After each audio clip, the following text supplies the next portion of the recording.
envelope sits innocently in my mailbox, its creamy parchment surface marked only by the elegant black script of my name. As my fingers brush against it, a jolt of static electricity snaps at my skin, leaving behind the faint scent of ozone and something else, something damp and earthy, like freshly turned grave soil. Camp Blackwood 25th Reunion. The embossed letters shimmer under the kitchen light, their edges tinged with an unnatural green hue that pulses faintly, like the slow, steady beat of a dying heart. My breath catches in my throat. 25 years. Exactly. I tell myself I won't go. That night, the dreams come. Not the fragmented, half-remembered nightmares I've grown accustomed to over the years, but vivid, visceral visions that cling to my skin like sweat.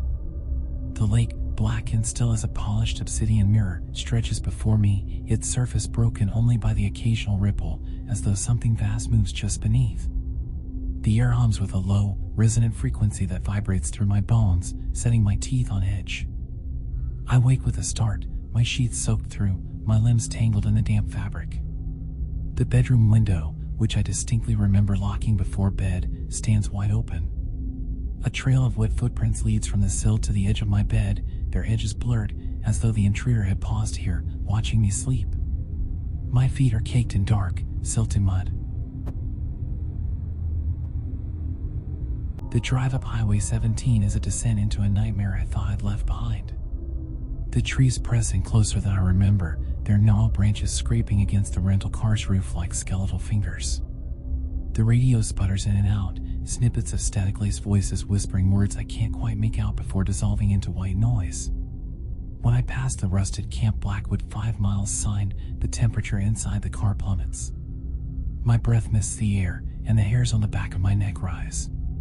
The sign is older than I remember, its paint peeling away in jagged strips, revealing wood beneath that isn't weathered, it's burnt. The camp itself is a grotesque parody of memory. The once cheerful dining hall now lists to one side, its red paint blistered and peeling like sunburnt skin. The flagpole tilts at an unnatural angle, its frayed rope swaying in a breeze that doesn't touch the trees. The air is thick with the scent of pine and something else, something spoiled, like meat left too long in the sun. "You must be Mark Calloway." Director Lisa's voice comes from directly behind me, though I didn't hear her approach. Up close, her smile is too wide, her teeth too white. Her handshake lingers, her skin cool and slightly slick, like the belly of a fish pulled from deep water. "We've put you in your old cabin," she says, her pupils contracting to pinpricks in the sunlight. "Thought you'd appreciate the nostalgia." The door creaks open with a sound like a dying man's last breath. Inside, the air is thick with the scent of mildew and something darker, something metallic, like old blood. My old bunk sags in the middle, the sheets stiff with a substance that flakes away like dried salt water when I touch them. The mirror above the sink reflects the room perfectly, except for one detail. I don't appear in it. The new counselors gather the campers in the same semicircle we used 25 years ago. The fire burns too hot, its flames tinged blue at the core, casting long, twitching shadows that don't quite match the movements of those around it. "Who wants to hear the legend of Blackwood Lake?" asks Counselor Dave. His grin splits his face a little too wide when he sees me watching, the corners of his mouth stretching beyond what should be possible. The story hasn't changed. The town that burned. The lake that formed. The glowing figures that rise from the depths every 25 years. The campers giggle nervously, but I see their eyes dart toward the black water. They sense it too, the wrongness that hums in the air like static before a storm. My beer bottle shatters in my grip. The liquid inside isn't golden anymore, it's dark and viscous, with flecks of something floating in it that might be algae. Or might be moving on its own. The sound begins as a shriek but ends as a wet gurgle, cut off abruptly, as though something has clamped a hand over the screamer's mouth. By the time I reach the lake shore, barefoot and panting, the night has gone preternaturally still. Tyler's flip-flops sit perfectly aligned on the dock, his socks folded neatly inside them. His footprints lead straight into the water, each impression deeper than the last, as though something heavy climbed onto his back as he walked. The searchlights reveal nothing at first. Then, just as the others turn away, the lake's surface ripples. Not from the center, but from the edges inward, as though something enormous is rising from below. A hand bursts from the water, Tyler's, but changed. The skin has turned translucent, his veins glowing a sickly green beneath. His fingers stretched too long, the webbing between them glistening with black fluid. Before anyone can react, it disappears beneath the surface with a wet slap. The padlock breaks with a sound like cracking bone. Inside, the air smells of copper and spoiled milk. The file cabinets ooze something dark from their seams. The incident reports tell their own story. 1987, camper Daniel Whitmore drowned, note, found with gills. 1993, twin sisters Amy and Beth Carter lost in woods, note, bones found fused together. 1999, Jake Reynolds boating accident, note, corpse blinked during autopsy. Behind the files, hidden in a false panel, I find the specimen jars.